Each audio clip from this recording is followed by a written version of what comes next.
بسم اللہ الرحمن الرحیم۔ السلام علیکم۔ حضرت علی رضی اللہ تعالی عنہ نے فرمایا، دو قسم کے لوگ بہت جلدی مر جاتے ہیں۔ وہ دو لوگ کون سے ہیں؟ ملاحظہ فرمائیے ویڈیو کو مکمل دیکھ کر۔ محترم ناظرین، حضرت علی رضی اللہ تعالی عنہ کی مجلس میں ایک شخص کھڑا ہوا اور کہنے لگا، حضرت میرا ایک سوال ہے۔ حضرت علی رضی اللہ تعالی عنہ نے کہا، بتاؤ کون سا سوال ہے؟ اس نے کہا کہ حضرت مجھے بتایا جائے کہ کون سے لوگ جلدی مر جاتے ہیں اور وہ کون سے لوگ ہیں جو دیر سے مرتے ہیں۔ اور اتنے میں دوسرا شخص کھڑا ہوا اور کہنے لگا، حضرت میرا بھی ایک سوال ہے۔ حضرت علی رضی اللہ تعالی عنہ نے فرمایا، کون سا سوال ہے؟ تو وہ شخص کہنے لگا، اے علی رضی اللہ تعالی عنہ، میری بیوی ہے جو مجھ سے پیار نہیں کرتی بلکہ نفرت کرنے لگ گئی ہے۔ مجھے کچھ ایسی نصیحتیں ارشاد فرمائیں، مجھے کوئی ایسا عمل بتائیں جو میں کر کے اپنی بیوی کی نظروں میں قابل عزت اور قابل احترام بن جاؤں۔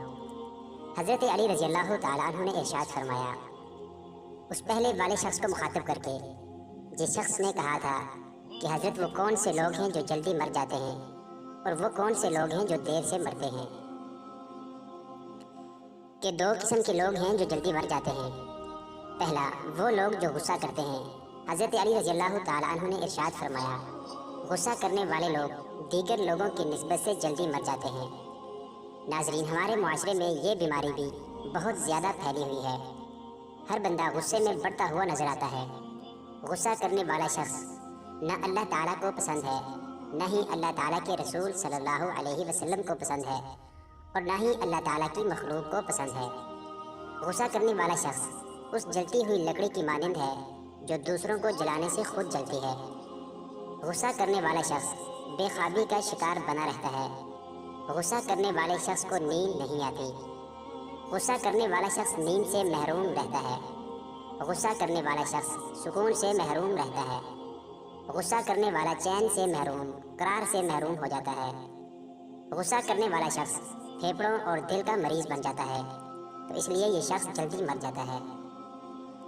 ناظرین، غصہ انسان کی شخصیت کا باطنی اظہار ہوتا ہے۔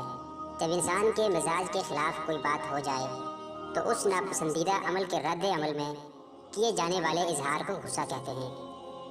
غصہ فطرت کا لازمی جز ہے، لیکن اگر یہ ایک خاص حد سے تجاوز کر کے انسان کو اندرونی اور بیرونی طور پر مسائل میں مبتلا کر دے تو کسی مسترد ماہر نفسیات کے مشورے سے اس کا تدارک ضروری ہے، ورنہ یہ ڈپریشن جیسے امراض کا موجب بن جاتا ہے۔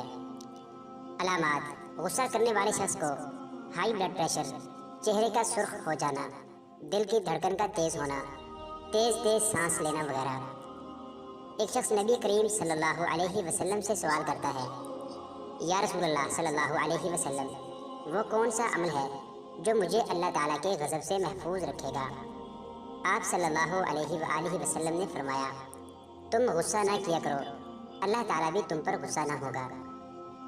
جوانوں، اگر لمبی عمر چاہتے ہو تو سن لو، دوسرا شخص وہ ہے جو ہر وقت، ہر گھڑی، ہر لمحے اپنی نظریں ادھر ادھر پھیرتا رہتا ہے، وہ شخص بھی جلدی مر جاتا ہے۔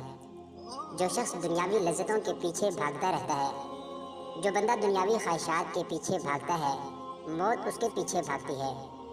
جو بندہ دنیاوی لذتوں کا پیچھا کرتا ہے اور موت اس کا پیچھا کرتی ہے، دوڑتے دوڑتے یہ شخص جیسے ہی دنیاوی لذتوں کے قریب جاتا ہے، نفسانی خواہشات کے قریب جاتا ہے، جیسے ہی لذتوں کو چھونے کی کوشش کرتا ہے، لذت حاصل کرنے کی کوشش کرتا ہے، تو یہ لذت اس بندے کو پکڑ کر موت کے منہ میں لے جاتی ہے۔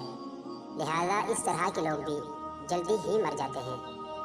حضرت عائشہ صدیقہ رضی اللہ تعالی عنہا سے روایت ہے، آپ فرماتی ہیں، میں نے رسول اللہ صلی اللہ علیہ وسلم سے دریافت کیا، عورت پر سب سے زیادہ کس کا حق ہے؟ حضور صلی اللہ علیہ وسلم نے ارشاد فرمایا، اس کے شوہر کا۔ پھر میں نے عرض کیا، مرد پر سب سے زیادہ کس کا حق ہے؟ آپ صلی اللہ علیہ وآلہ وسلم نے ارشاد فرمایا، اس کی ماں کا۔ حضرت ام سلمہ رضی اللہ تعالی عنہا سے روایت ہے کہ حضور اقدس صلی اللہ علیہ وآلہ وسلم نے ارشاد فرمایا کہ جس عورت کا اس حالت میں انتقال ہو جائے کہ اس کا شوہر اس سے راضی ہو تو وہ عورت جنت میں داخل ہوگی۔ نیز اس بات کو بھی ملحوظ خاطر رکھا جائے کہ جس طرح عورتوں پر مردوں کے حقوق ہیں، بالکل اسی طرح مردوں پر یعنی خامدوں پر بھی بیویوں کے حقوق ہیں۔ اللہ تعالیٰ ارشاد فرماتے ہیں، اور ان عورتوں کے مردوں پر بھی ویسے ہی حقوق ہیں جس طرح مردوں کے عورتوں پر حقوق ہیں، لیکن مردوں کو ایک درجہ فضیلت دی گئی ہے۔ ناظرین، میاں بیوی کے تعلقات میں میانہ روی اختیار کی جانی چاہیے اور دونوں طرف سے بے جا غصہ اور تلخی نہیں ہونی چاہیے۔ میاں بیوی دونوں کی طرف سے یہ رویہ لمبی اور صحت مند زندگی کا ضامن ہے۔ تمام دوست نماز کا اہتمام لازمی کریں۔ نماز پڑھنا ہر مسلمان مرد اور عورت پر فرض ہے۔ رسول اللہ صلی اللہ علیہ وآلہ وسلم نے فرمایا، مجھے اللہ کی طرف سے حکم دیا گیا ہے کہ لوگوں سے جنگ کرو اس وقت تک کہ وہ اس بات کا اقرار کر لیں کہ اللہ کے سوا کوئی معبود نہیں ہے، اور یہ کہ محمد صلی اللہ علیہ وآلہ وسلم اللہ کے بندے اور سچے رسول ہیں، اور نماز ادا کرنے لگیں اور زکوٰۃ دیں۔ جس وقت وہ یہ کرنے لگیں تو مجھ سے اپنی جان و مال کو محفوظ کر لیں گے سوائے اسلام کے حق کے۔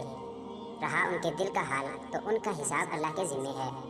دعا ہے کہ اللہ تعالیٰ میرا سنانا اور آپ کا سننا اپنی بارگاہ الہی میں قبول اور منظور فرمائے، آمین ثم آمین۔